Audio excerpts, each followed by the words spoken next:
Hello students, welcome to Swami Vivekanand Institute. My name is Shaheen and in this lecture video we are going to discuss another part of accounting and auditing.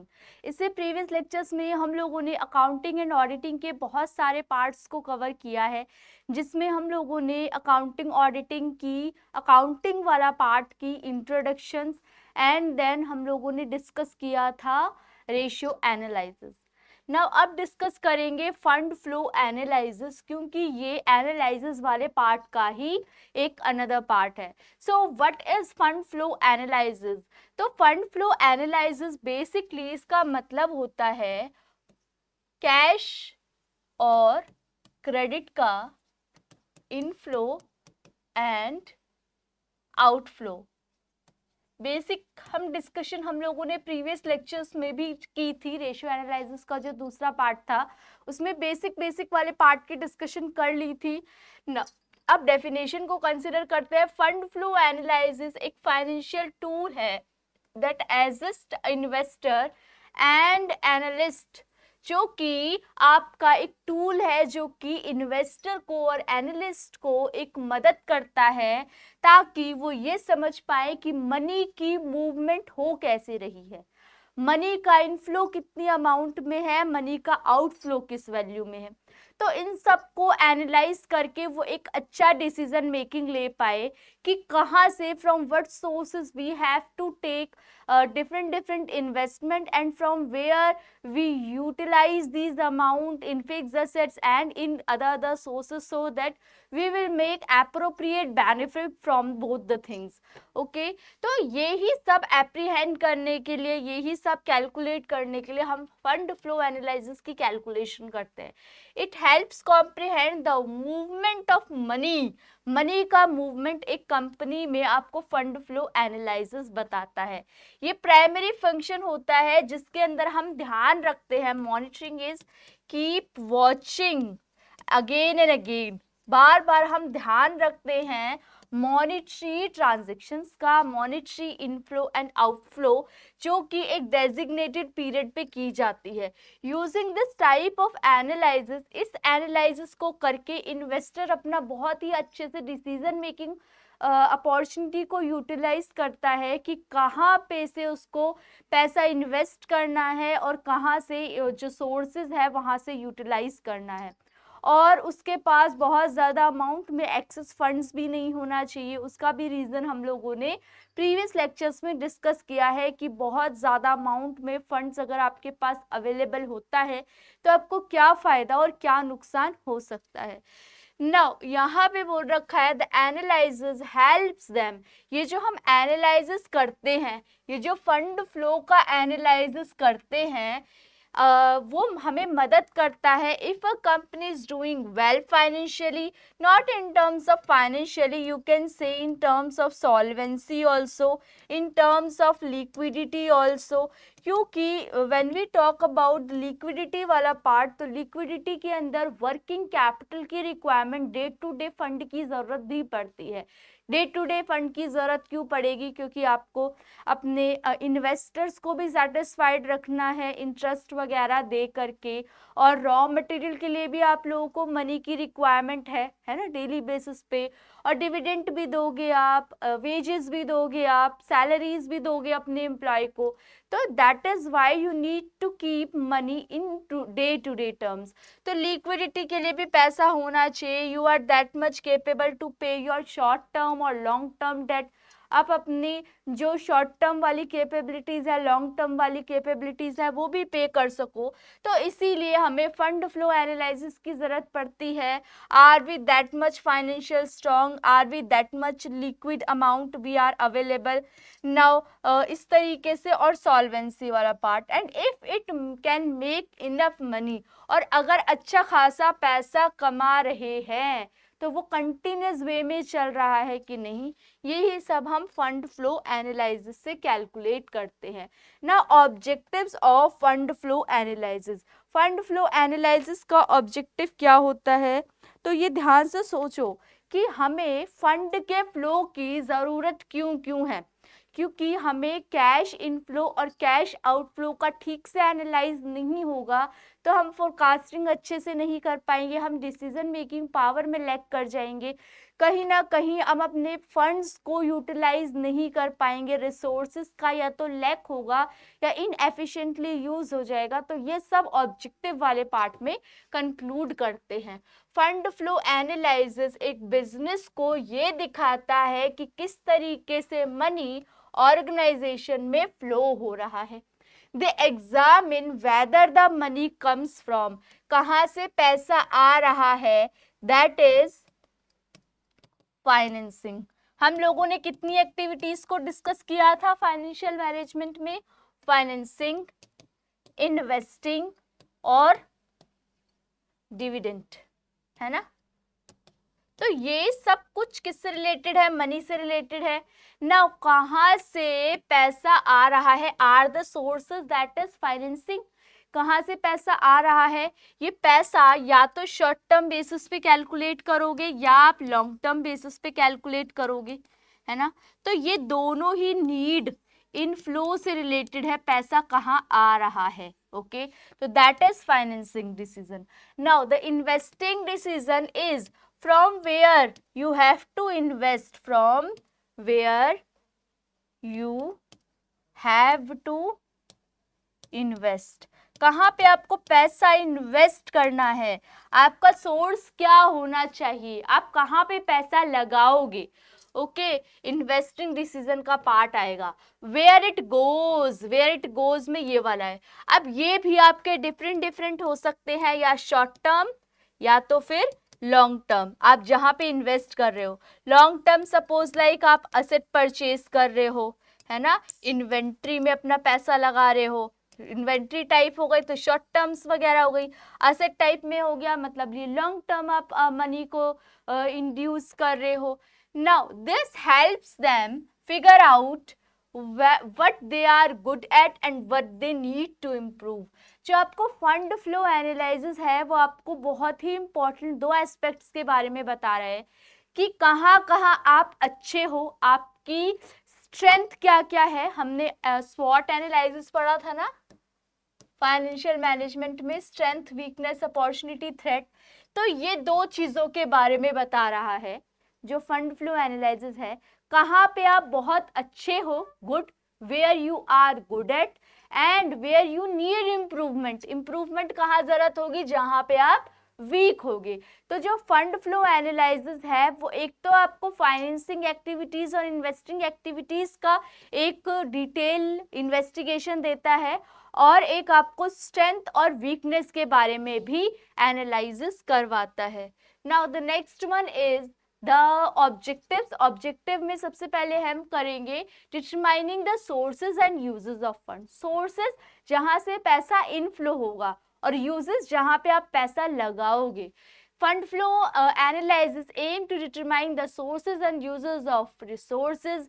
Evaluating this resource helps to analyze, और ये resources को analyze करके आप inflow and outflow वाली calculation बहुत अच्छे वाले part से कर सकते हो। Now assessing financial performance. Financial performance को assess कैसे करोगे? Fund flow analysis कंपनी को ये मदद करती है कि कैसा वो काम कर रही है। फिर अगेन स्ट्रेंथ और वीकनेस वाला part, the analysis helps company see what they are good at, कहाँ कहाँ पे वो अच्छी हैं, वेयर टू मेक चेंजेस, कहाँ कहाँ पे वो वीक है। अगर वीक है तो दे नीड इम्प्रूवमेंट, और अगर दे आर गुड एट, अगर वो उनकी स्ट्रेंथ है, they need to keep going on this process. ठीक है, इट्स इम्पॉर्टेंट टूल, ये बहुत जरूरी एक टूल है ताकि टू हेल्प देम, उनको मदद कर सके ताकि वो फ्यूचर में एक बहुत अच्छा डिसीजन ले सके। ना forecasting future cash flow, cash flow को अच्छे से ध्यान रखने वाली पार्ट, इट हेल्प्स बिजनेस, ये बिजनेस को मदद करती है ताकि वो एक अंदाजा लगा सके, एक अज्यूम कर सके amount, how much money they will receive, कितना मनी रिसीव होगा और कितना वो खर्च करेंगे in future. Businesses can make informed decision about their future operations. Not only they analyze the forecasting of fund flow, but they can identify where they need to expend their money, expand their money on capital. कहाँ कहाँ पे उनको अपने खर्चे करने पड़ेंगे capital expenditure से related. Capital expenditure is not only related to assets, plant, machinery, सिर्फ यहाँ तक सीमित नहीं है. इसके अलावा असेट्स, प्लांट एंड मशीनरी के अलावा इनके जो भी एक्सपेंसेस होंगे, इनके ऊपर जो भी खर्चा होगा, वो भी कैपिटल एक्सपेंडिचर का ही पार्ट होता है. When we look at fund flow, we want to understand how a company, जब हम फंड फ्लो की तरफ देखते हैं तो हम ये समझते हैं कि कंपनी कैसे खर्च कर रही है अपने पैसों को. इसके अंदर क्या क्या आएगा, कहाँ पे वो इन्वेस्ट कर रही है, कहाँ से वो पैसा बना रही है लॉन्ग टर्म सिनेरियो में. If they have a lot of extra money, अगर उसके पास पैसा एक्स्ट्रा पड़ा रहता है तो वो कहाँ कहाँ पे इन्वेस्ट करके अच्छा पैसा कमा रही है. Now they might want to invest, उसको क्या करना पड़ेगा, इन्वेस्ट करना पड़ेगा नए नए इक्विपमेंट्स में, टेक्नोलॉजी में, to improve their business. This can make the company more efficient, ये अपनी कंपनी को अच्छा खासा बनाएगी और प्रॉफिटेबल बनाएगी. नाउ फैसिलिटेटिंग डिसीजन मेकिंग में मदद करना इज फंड फ्लो एनालिसिस जो है वो एक यूजफुल टूल है, एक बहुत ही अच्छे से इस्तेमाल किया गया एक औजार है जिससे आप डिसीजन मेकिंग बहुत अच्छी कर सकते हो. कंपनी ये ध्यान से सोच सकती है कि उसको कहाँ पे अपना पैसा इन्वेस्ट करना है और कहाँ से अपना पैसा रेस करना है. Where the money is coming from going, they can determine if they have enough money. उसको ये भी देखना होगा अगर उसके पास एक्स्ट्रा मनी है तो वो अपनी फर्म को क्या करे, ग्रो कर सके. और नीड टू बोरो मोर और सेल शेयर्स, उसको मतलब शेयर्स को बेचने की ज़रूरत है, उसको ज़्यादा फंड्स की रिक्वायरमेंट है या उसको कम फंड्स की रिक्वायरमेंट है और एक्स्ट्रा फंड्स को इन्वेस्ट करने की ज़रूरत है. ये सब कुछ उसको फंड फ्लो के बेसिस पे पता चलता रहेगा. Now components of fund flow, जल्दी से एक बार क्विक इसकी तरफ ध्यान दो.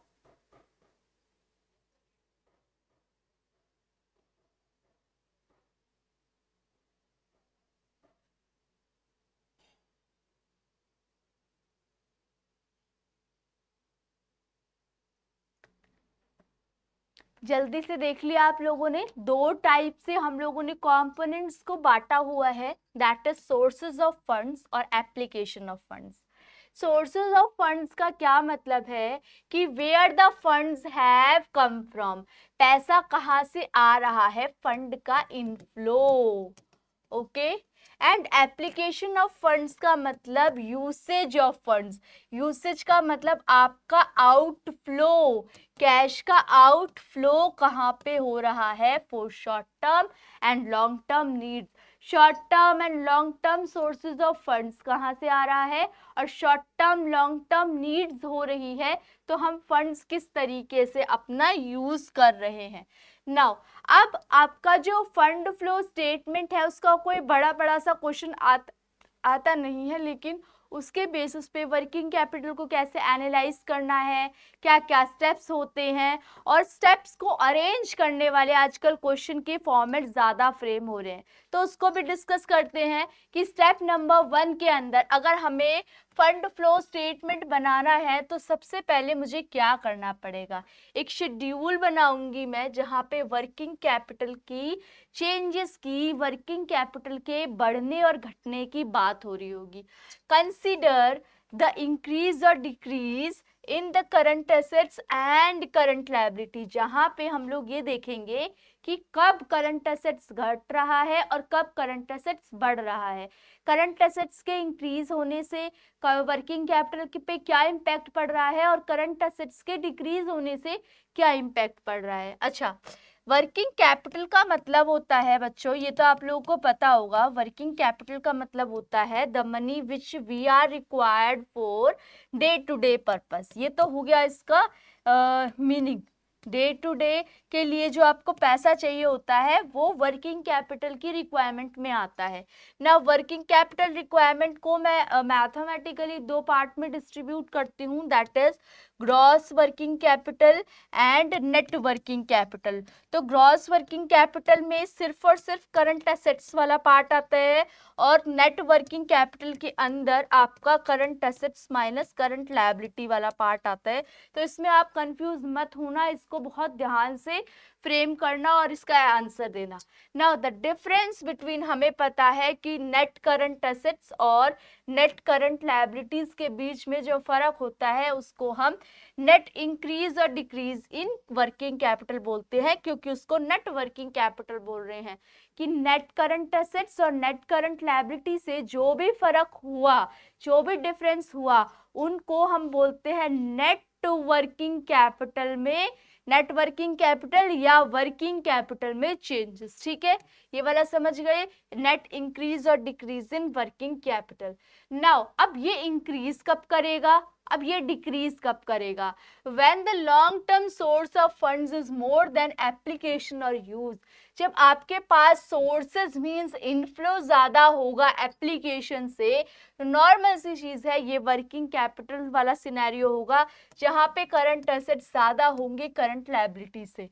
It is referred to as increase in working capital since the company can use these funds। Company इन पैसों का इस्तेमाल करती है their working capital needs, उनकी डे टू डे के खर्चों की पूर्ति के लिए।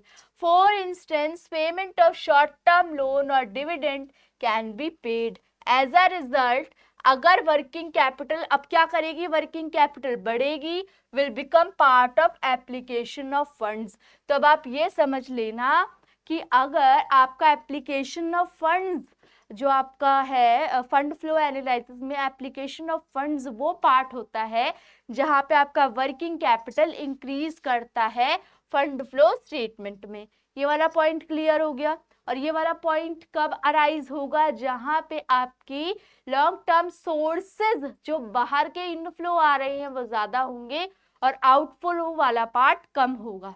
Now decrease in working capital कब होगा, अ कंपनी में रिक्वायर मोर फंड्स, अब ज्यादा फंड्स चाहिए इस्तेमाल करने के लिए, लेकिन उसके पास बहुत कम अमाउंट में limited long term sources of funds हैं। In such scenario the company will use, company अपने फंड्स को इस्तेमाल करती है, अपने खुद के फंड्स को इस्तेमाल करती है वर्किंग कैपिटल के लिए। As a result funds available for working capital are reduce, thus a decrease in working capital. अब क्योंकि वर्किंग कैपिटल के लिए पैसा है नहीं लॉन्ग टर्म सोर्सेज में, तो हमें खुद के पैसे लगाने पड़ रहे हैं और उसकी वजह से हमारे पास जो वर्किंग कैपिटल है वो घट रही है। तो उस सिनेरियो में will be part, decrease in working capital will become a part of source of funds in the fund flow statement. तो अब समझ गए कि एप्लीकेशन ऑफ फंड्स और सोर्सेज ऑफ फंड्स कौन कौन सा पार्ट होता है। Now step number 2, step number 1 clear हो गया कि एप्लीकेशन ऑफ फंड्स और सोर्सेज ऑफ फंड्स को आप किस तरीके से एनालाइज करोगे।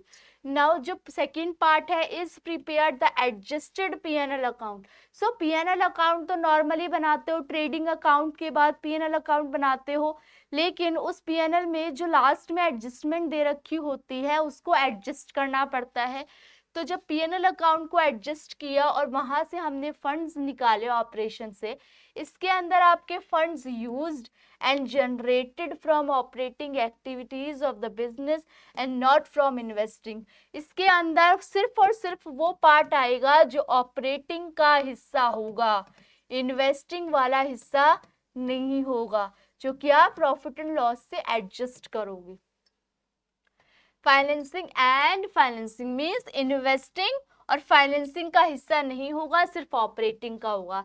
कुछ एडजस्टमेंट की जाएगी कंपनी के द्वारा ताकि नेट प्रॉफिट कैलकुलेट हो सके। तो अब आपको पता है कि net profit profit and loss में कैलकुलेट होता है with some adjustment required in PNL. Now they add back, वो क्या करेंगे, ऐड करेंगे नॉन कैश एक्सपेंसेस जैसे depreciation, amortization. They subtract any profit, मतलब जितने भी लॉसेस वाले आइटम्स हैं they will add back, non cash items जितने हैं और जो आपके प्रॉफिट वाले सिनेरियो होते हैं उसको हम लेस करेंगे। कौन से पार्ट को कंसिडर करेंगे? ऑपरेटिंग में यहाँ पे एडजस्टमेंट करेंगे, नेट प्रॉफिट निकालेंगे, कौन सा वाले पार्ट का? ऑपरेटिंग का, एंड देन सब्ट्रैक्ट करेंगे अगर कोई भी प्रॉफिट है और ऐड करेंगे कोई भी नॉन कैश एक्सपेंसेस है। Fixed assets to arrive at the actual fund generated from operating activities. इसमें सिर्फ और सिर्फ ऑपरेटिंग एक्टिविटीज का पार्ट ही कंसिडर किया जाता है। Step number 3,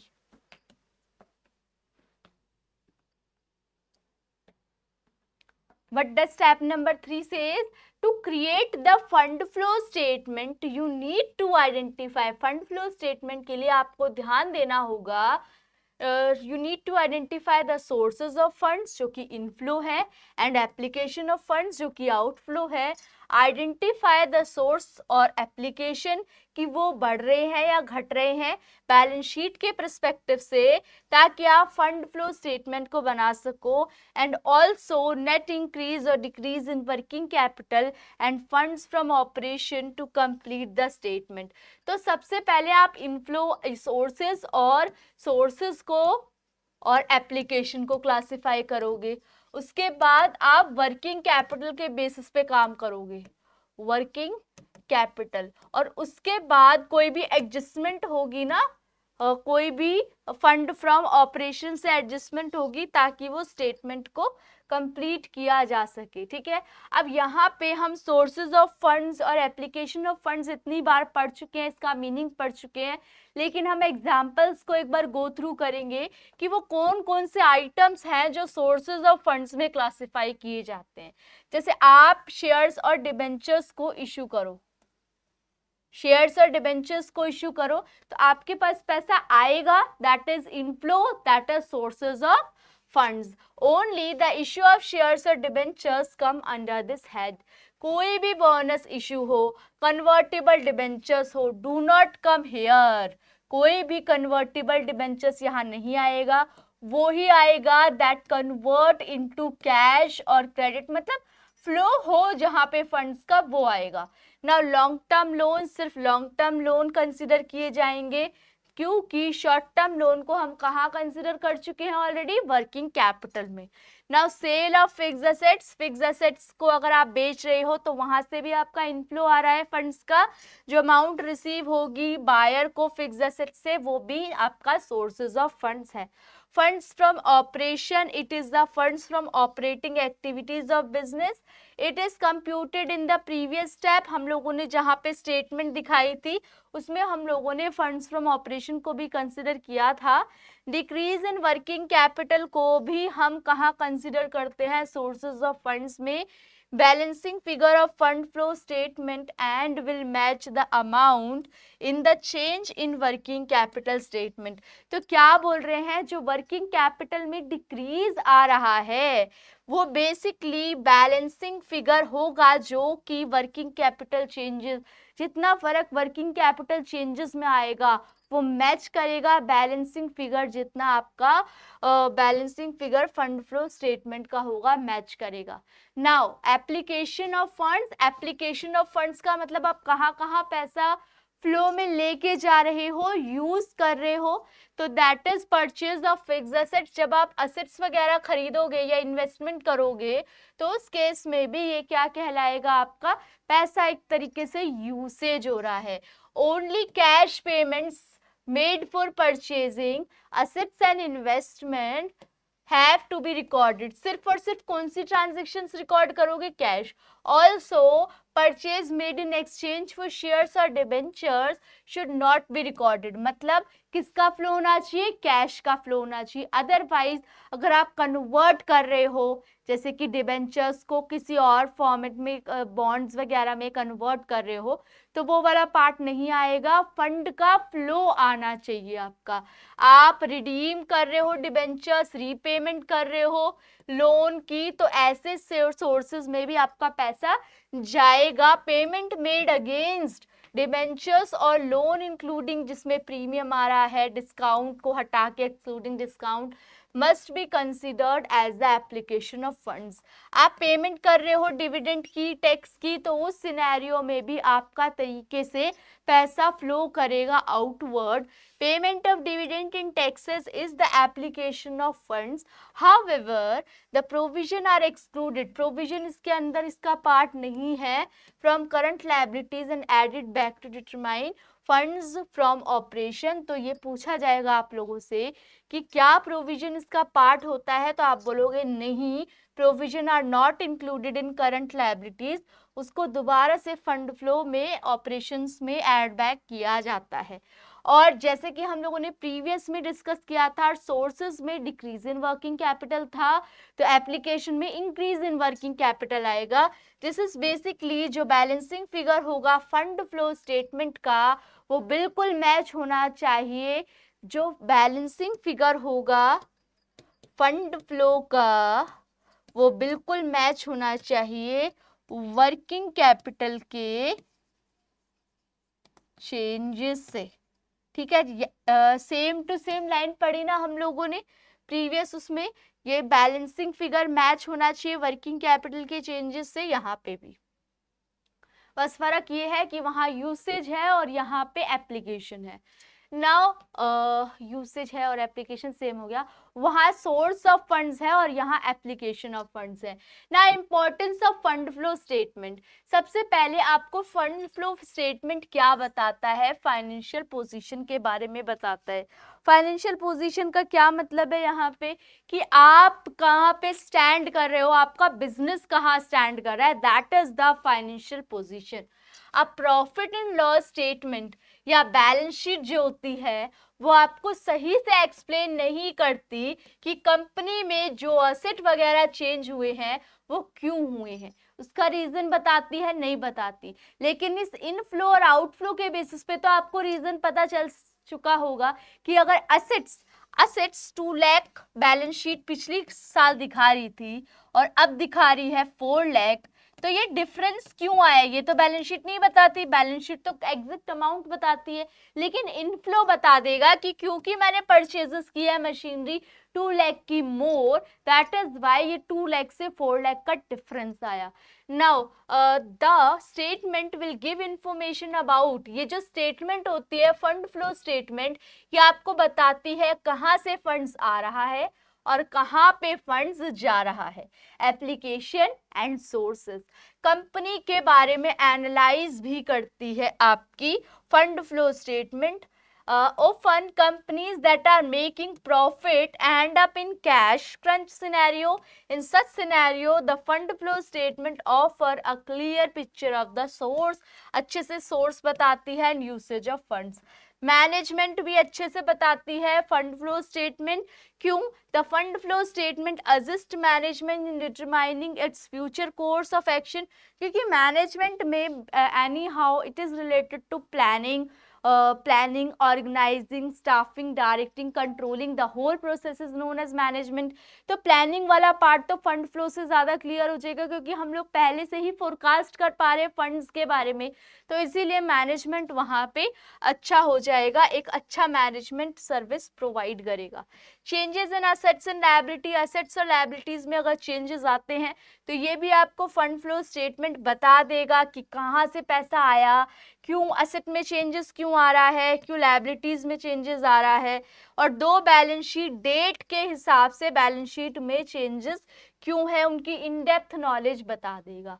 and that is credit worthiness, credit worthiness भी बताएगा। क्रेडिट वर्थीनेस का मतलब can you rely on the company और नॉट, आप रेलिवेंट, ये कंपनी रेलिवेंट है कि नहीं, आप इस पे रिलाई कर सकते हो कि नहीं, कंसिस्टेंट रूप में ये काम कर रही है कि नहीं। तो क्रेडिट वर्थीनेस, लैंडिंग इंस्टीट्यूशन, जो आप लोन देते हैं इंस्टीट्यूशन, वो इन स्टेटमेंट का इस्तेमाल करते हैं ये देखने के लिए इनका इनफ्लो किस तरीके से है, ये आउटफ्लो किस किस बेसिस पे करते हैं, ताकि हम अगर कल को लोन इनको देते हैं तो वो लोन की रिकवरी हम कर पाएंगे कि नहीं कर पाएंगे, कोलेट्रल कितना देंगे, ये तो इन सब के बेसिस पे फंड फ्लो स्टेटमेंट का बहुत इंपॉर्टेंट रोल होता है. Company to analyse creditworthiness, they compare the statement over the years before approving a loan. Therefore, the statement, ये जो statement होती है ये कंपनी की credibility को बताती है, in terms of funds and management को भी ये पूरा बताती है. Now, fund flow statement की कुछ कमियां भी हैं, क्योंकि इसके इम्पोर्टेंस पढ़ लिए, इसके इम्पोर्टेंस, ऑब्जेक्टिव्स, इसके प्रोसेस को हमने समझ लिया, इसकी डेफिनेशन को हमने समझ लिया. अब समझते हैं हम फंड फ्लो स्टेटमेंट के लिमिटेशंस को. क्या कहती है ये जो स्टेटमेंट है, ये सिर्फ और सिर्फ फंड्स के मूवमेंट पे ध्यान देती है, ठीक है. It does not consider other parameters that are part of balance sheet and profit and loss. Balance sheet और प्रॉफिट एंड लॉस से इनको कोई मतलब नहीं है. बैलेंस शीट में कोई आइटम मान लो 2 लाख का था प्रीवियस ईयर में, अब उस पे परचेज किया गया तो वो आइटम 4 लाख का हो गया, तो ये सिर्फ और सिर्फ दिखाएगा कि कितना आइटम खरीदा या बेचा, कितना इनफ्लो है और आउटफ्लो है. अगर तो सेम रहती है अमाउंट और कोई चेंजेस नहीं रहता तो इसके लिए उस एलिमेंट का, उस टॉपिक का कोई भी मतलब नहीं है. तब आप समझ पा रहे हो तो कि जो बैलेंस शीट है या प्रॉफिट एंड लॉस है उसका कोई मतलब नहीं है फंड फ्लो स्टेटमेंट के कंपैरिजन में. Now, therefore, it has to be analyzed alongside the balance sheet and profit and loss account. The fund flow statement does not depict, जो fund flow statement है ये नहीं बताता अच्छे से cash position of a company. Hence, इसीलिए एक separate cash flow statement भी बनानी पड़ती है सिर्फ और सिर्फ कैश पोजीशन के बेसिस पे. देखो, कैश पोजीशन मतलब अलग है और फंड का फ्लो होना अलग है. ध्यान से समझना, फंड का फ्लो मतलब पैसे का आना और जाना, not in terms of cash only. Cash के अलावा क्रेडिट में भी ट्रांजैक्शन हो रही है, पैसा आ रहा है, पैसा जा रहा है, इवेंट्स अकर हो रहे हैं, तो वो भी आपके फंड फ्लो का हिस्सा होंगे. लेकिन कैश फ्लो स्टेटमेंट में only and only cash are required to complete the statement. Okay, now there is a differentiate between cash flow and fund flow. जल्दी से एक go through करो इनको and then we will analyze कि इसको किस तरीके से हमें समझना है.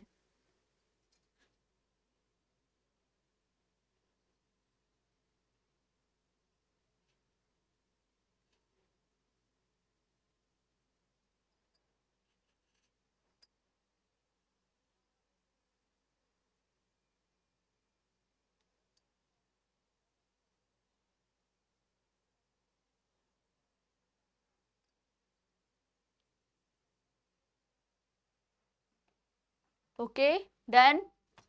Now, कैश फ्लो जो है, cash flow is based on the concept of inflow and outflow of cash, है ना. सिंपली कैश के वजह से जो फ्लो हो रहा है वो कहलाता है cash flow statement.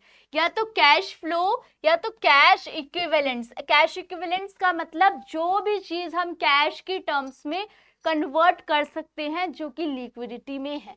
Now, fund flow statement is based on the concept of changes in working capital over a period of time. मतलब यहाँ पे वर्किंग कैपिटल में चेंजेस को रिकॉर्ड किया जाता है, यहाँ पे कैश की टर्म में ट्रांजैक्शंस को रिकॉर्ड किया जाता है. क्या कैलकुलेट किया जाता है यहाँ पे? कैश फ्लो फ्रॉम ऑपरेशंस, ये कैश फ्लो निकालता है, और ये फंड फ्रॉम द ऑपरेशंस, क्योंकि ये फंड का फ्लो बता रहा है और ये कैश का फ्लो बता रहा है.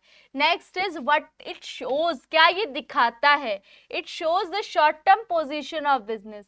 जो कैश फ्लो है ये सिर्फ और सिर्फ शॉर्ट टर्म के बारे में बात करता है, जबकि आपका फंड फ्लो आपका लॉन्ग टर्म पोजीशन के बारे में बात करता है. इसका पर्पस क्या है, इसका मकसद क्या है? ये मूवमेंट कैश का दिखा सके स्टार्टिंग और एंड में, एक अकाउंटिंग पीरियड की शुरुआत में और एंड में फंड का जो कैश का फ्लो है वो किस तरीके से हुआ, और ये बताता है it to show the changes in the financial position of business between previous and current accounting period. ये बताता है कि फाइनेंशियल पोजीशन कितनी चेंज हुई पिछले साल में और अब के साल में। दिस क्लोजेस ये क्या दिखाता है, inflow and outflow of cash, only and only cash.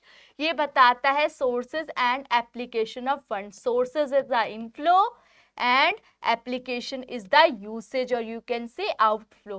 Next is इसका अकाउंटिंग बेसिस क्या है, इसमें कैश बेसिस ऑफ अकाउंटिंग चलती है, only and only cash.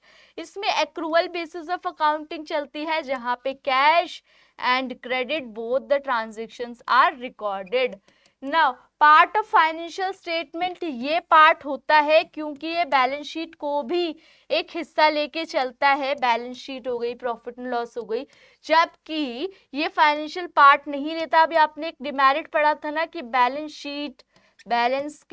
Sheet है या प्रॉफिट एंड लॉस है, कोई लेना देना नहीं होता, सिर्फ और सिर्फ ये बताता है कि फंड का फ्लो किस तरीके से हो रहा है। नाउ ये क्यों यूज होता है, ये कैश बजटिंग के लिए यूज होता है और ये कैपिटल बजटिंग के लिए, क्योंकि ये एक लॉन्ग टर्म पैरामीटर के बेसिस पे काम करता है, तो ये कैपिटल बजटिंग का पार्ट होता है।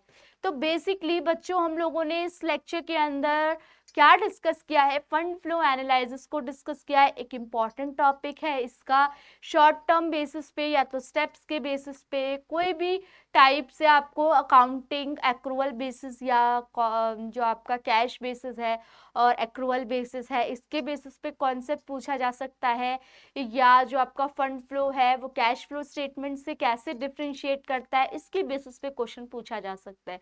तो कैसे भी आपका क्वेश्चन रेज हो सकता है इसके सिनेरियो में। अब आप लोग को कोई भी डाउट हो इस पर्टिकुलर लेक्चर वीडियो से रिलेटेड तो आप लोग कमेंट सेक्शन में मेंशन कर सकते हो, और अगर आप लोगों को कोई भी मतलब प्लेलिस्ट चाहिए या रिक्वायरमेंट है किसी टॉपिक की, तो भी आप लोग कमेंट सेक्शन में मेंशन करके बता सकते हो कि इस टाइप की आपको लेक्चर्स की रिक्वायरमेंट है। ओके, अब आप लोगों से नेक्स्ट लेक्चर वीडियो में मिलते हैं। Thank you for watching.